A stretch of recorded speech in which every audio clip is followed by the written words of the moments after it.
Bismillahirrahmanirrahim. Assalamualaikum warahmatullahi wabarakatuh. Rabbi shrah li sadri wa yassir li amri wahlul 'uqdatam min lisani yafqahu qawli waj'al li waziran min ahli. Selamat datang di mata kuliah Inovasi Pendidikan. Bertemu kembali dengan saya Nur Aidi, dosen administrasi pendidikan, Fakultas Ilmu Pendidikan, Universitas Pendidikan Indonesia. Hari ini saya akan menjelaskan materi tentang difusi, diseminasi, dan inovasi pendidikan. Mahasiswa akan dijelaskan terlebih dahulu tentang apa itu difusi, yang kedua apa itu diseminasi, lanjutnya inovasi pendidikan. Jadi ada 4 kata yang ingin dijelaskan di sini, yakni difusi, diseminasi, inovasi, dan pendidikan. Mari kita lihat sebelumnya tentang lahirnya sebuah teori difusi inovasi. Mahasiswa yang saya hormati bahwa difusi inovasi itu lahir pada awal abad ke-20, tepatnya tahun 1903. Ketika seorang sosiolog Prancis yang bernama Gabriel Tarde. Gabriel Tarde ini perlu dipahami oleh mahasiswa bahwa dialah satu-satunya yang memperkenalkan tentang teori kurva difusi. Teori kurva difusi berbentuk S ini atau S-shaped diffusion curve. Hal ini menjelaskan tentang bagaimana sebuah inovasi itu diadopsi oleh seseorang atau sekelompok orang lain. Dan ini dilihat dari dimensi waktu. Jadi ada 2 hal yang dijelaskan dari teori ini. Yang pertama menggambarkan tingkat adopsinya. Yang kedua menggambarkan tentang dimensi waktu. Itu yang dijelaskan oleh Gabriel Tarde tentang teori kurva difusi. Selanjutnya marilah kita lihat pemikiran Gabriel Tarde ini dirasakan sangat penting ketika Gabriel Tarde ini menggambarkan kecenderungannya terkait dengan proses difusi inovasi. Dan ini sebetulnya sudah digambarkan pula berikutnya pada tahun 1983 oleh seorang pakar yang bernama Rogers. Rogers ini salah satu orang atau salah satu pakar yang lebih dahulu mengadopsi pemikiran tentang Gabriel Tarde. Gabriel Tarde sebagai sebuah pemikir atau seorang pemikir awalnya tidak begitu dipahami lebih umum, tetapi setelah Rogers mengemukakan atau menjelaskan tentang proses difusi sebuah inovasi, maka akhirnya para pakar menyetujui bahwa difusi inovasi itu memang dapat diadopsi. Selanjutnya pada tahun 1940 ada 2 sosiolog yang bernama Brice Ryan dan Neil Gross. Brice Ryan dan Neil Gross ini bahkan lebih lanjut meneliti tentang difusi. Mereka meneliti tentang difusi dari setangkai atau jagung hibrida pada para petani di Amerika Serikat. Hasilnya dan memang sangat mencengangkan, ternyata bahwa difusi model kurva S itu dalam kesimpulannya disebutkan bahwa ini bisa dijelaskan, ini bisa diterapkan kepada individu atau kelompok masyarakat. Jadi setelah beberapa pakar menjelaskan serta melakukan penelitian tentang difusi inovasi, akhirnya para pakar-pakar berikutnya beramai-ramai bahwa memutuskan atau menyepakati bahwa difusi inovasi itu memang dapat diterapkan. Itu beberapa penelitian terkait tentang difusi inovasi. Mahasiswa yang saya hormati, secara etimologis sebetulnya difusi itu dapat diartikan sebagai sebuah proses. Proses apa? Proses penyebaran informasi yang bersifat sederhana. Jadi masih bersifat sederhana sekali difusi itu, yakni berupa ide, teknologi, atau kebudayaan. Dan salah satu cara atau saluran yang dipergunakannya adalah melalui informasi dan komunikasi.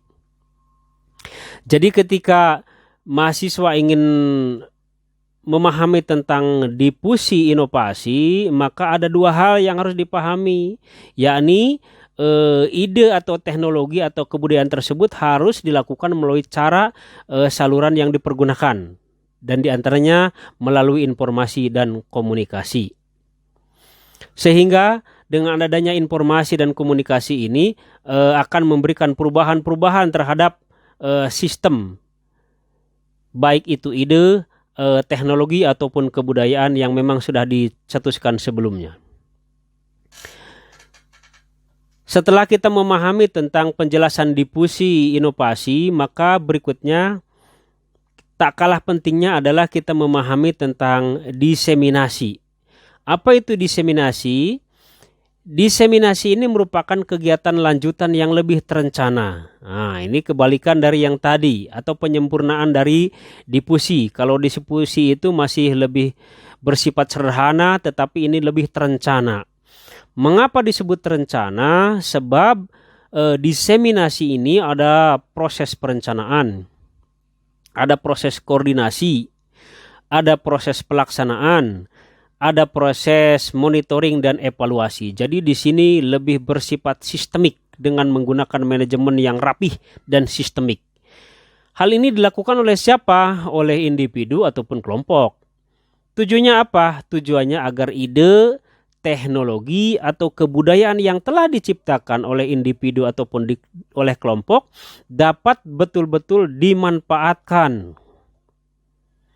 Jadi proses ini sudah melakukan perencanaan yang matang sekali. Diseminasi itu kepada siapa, seperti apa, bagaimana perencanaan itu sangat ketat sekali dilaksanakan. Jadi ketika pelaksanaan sebuah inovasi dijelaskan kepada individu atau kelompok, maka ini sudah dapat dipastikan ini akan dinikmati hasilnya oleh individu ataupun kelompok. Jadi di sini ada prinsip efektif dan efisien. Itu yang dijelaskan dari beberapa literatur. Salah satu diantaranya melalui penelitian yang dikemukakan oleh Nur Edi di tahun 2020 tentang inovasi pendidikan.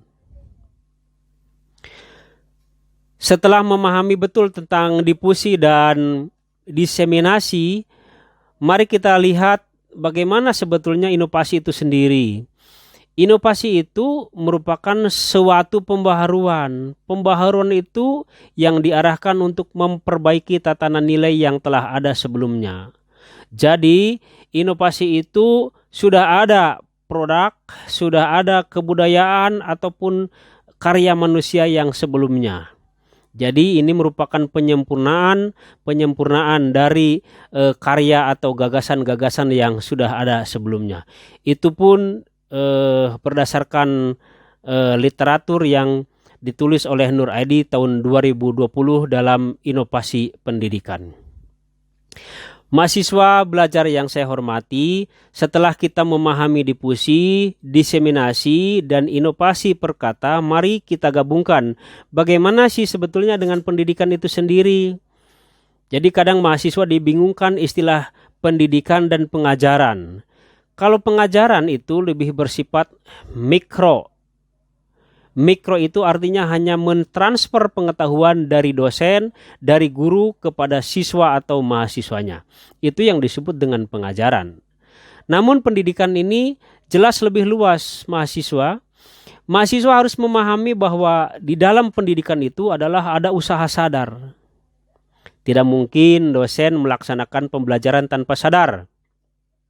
Tidak mungkin dosen melaksanakan pembelajaran tanpa dicermati terlebih dahulu materi apa yang ingin disampaikan.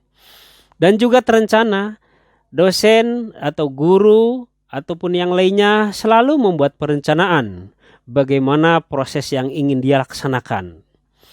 Lalu setelah ada usaha sadar dan terencana yang dilakukan oleh dosen, oleh guru ataupun yang lainnya, maka ini diwujudkan dalam apa? Dalam sebuah proses pembelajaran. Nah, itu tadi bahwa pembelajaran itu memang lebih bersifat mikro. Hanya menyampaikan pengetahuan dari guru kepada siswanya, dari dosen kepada mahasiswanya. Lalu setelah terjadi proses kegiatan proses pembelajaran, Maka harapan yang ingin dikembangkan itu apa? Nah, tentu ada beberapa harapan yang ingin dikembangkan, yakni diantaranya yang sederhananya adalah aspek kognitif, itu yang sering kita pahami. Yang kedua, aspek afektif, yang ketiga aspek psikomotor. Nah, itu diantaranya bahwa dalam proses pembelajaran dan proses pendidikan paling tidak ada 3 ranah tersebut yang ingin dicapai. Lalu selanjutnya di dalam Undang-Undang Sistem Pendidikan Nasional ini kita memahami lebih jauh tentang bagaimana itu pendidikan. Pendidikan tadi ada usaha sadar terencana, ada proses pembelajaran, ada interaktif antara guru dengan siswanya. Supaya apa? Supaya apa? Lebih aktif. Setelah itu bisa mengembangkan potensi dirinya. Jadi dari yang tidak tahu menjadi tahu, yang tidak sadar menjadi sadar, itu adalah sebuah proses pendidikan mahasiswaku.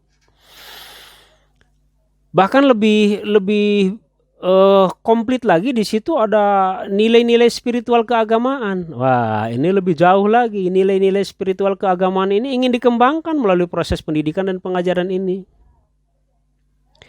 Bahkan juga ada pengendalian diri. Itu apa itu pengendalian diri? Pengendalian diri ini supaya setelah mengikuti proses pendidikan dan pembelajaran, dia bisa mengendalikan diri. Emosinya itu memang dia harus bisa dikendalikan. Ini adalah sebuah proses pendidikan dan pengajaran. Supaya apa? Supaya muncullah yang disebut dengan akhlak mulia. Setelah muncul akhlak mulia, beberapa kriteria-kriteria yang dijelaskan dalam Undang-Undang Sistem Pendidikan Nasional, maka diharapkan apa? Diharapkan ini akan bermanfaat buat dirinya sendiri. Satu. Yang kedua, diharapkan untuk apa? Bermanfaat buat siapa? Buat masyarakat di lingkungannya. Dan yang terakhir, yang lebih luas lagi ada apa? Adalah dapat bermanfaat buat bangsa dan negaranya. Inilah yang disebut dengan proses pendidikan. Jadi tadi di atas sudah dijelaskan apa itu difusi, apa itu diseminasi, apa itu inovasi, dan apa itu pendidikan. Lalu mahasiswa-mahasiswa yang saya hormati, di sini Bapak akan memberikan sebuah contoh tentang diseminasi atau difusi, diseminasi, dan inovasi pendidikan. Apa contohnya? Contohnya ini dibagi ke dalam 2 bagian, yakni dalam bidang manajemen dan dalam bidang pembelajaran. Jangan tertukar, awas, mana bagian manajemen dan mana bagian pembelajaran. Contoh yang paling real atau contoh yang saat ini sudah membumi adalah di dalam manajemen itu ada yang disebut dengan MBS. Mudah-mudahan mahasiswa sudah pada paham ini apa itu MBS. MBS itu manajemen berbasis sekolah, atau dalam bahasa Inggrisnya kita sebut dengan School Based Management. Apa sih artinya daripada MBS itu? MBS itu adalah memberikan kewenangan. Kepada siapa kewenangan itu? Kepada lembaga pendidikan, pendidikan dasar, menengah. Kalau pendidikan tinggi memang sudah mandiri pembelajarannya. Kalau pendidikan dasar dan menengah ini adalah institusi yang memang betul-betul menjadi sasaran bagaimana praktek MBS ini dilaksanakan. Setelah diberikan kebebasan, kewenangan kepada lembaga untuk dapat mengelola sistem pendidikannya, maka diharapkan apa? Diharapkan lembaga pendidikan ini akan mandiri. Nah, itu salah satu contoh yang Bapak kemukakan dari sisi manajemen. Sedangkan contoh yang lain dari sisi pembelajaran, difusi, diseminasi, dan inovasi pendidikan ini banyak ragam contohnya. Di antaranya ada belajar jarak jauh atau distant learning. Ada juga pembelajaran aktif, kreatif, efektif, inovatif, dan menyenangkan. Juga ada yang sekarang pembelajaran dengan podcast, pembelajaran dengan kelas online. Ini merupakan salah satu contoh bagaimana inovasi pendidikan atau inovasi pembelajaran ini dapat diterapkan untuk peserta didik dan guru yang melaksanakannya. Jadi mudah-mudahan sampai sini tadi yang dijelaskan di awal tentang difusi, diseminasi, inovasi dalam bidang pendidikan ini mudah-mudahan dapat dipahami secara utuh oleh mahasiswa pembelajar. Jadi jangan sungkan-sungkan mahasiswa mencari referensi-referensi yang lain yang kira-kiranya sama, yang mendekati atau bahkan mungkin yang berbeda. Supaya apa? Supaya khazanah keilmuan mahasiswa itu terus berkembang dari hari ke hari. Itu harapan dari Bapak setelah mengikuti mata kuliah atau materi tentang difusi, diseminasi, inovasi pendidikan ini. Semoga materi yang disampaikan oleh Bapak dapat bermanfaat bagi pengembangan keilmuan dan akhirnya dapat meningkatkan pendidikan dan pengajaran untuk mutu pendidikan di Indonesia. Terima kasih. Assalamualaikum warahmatullahi wabarakatuh.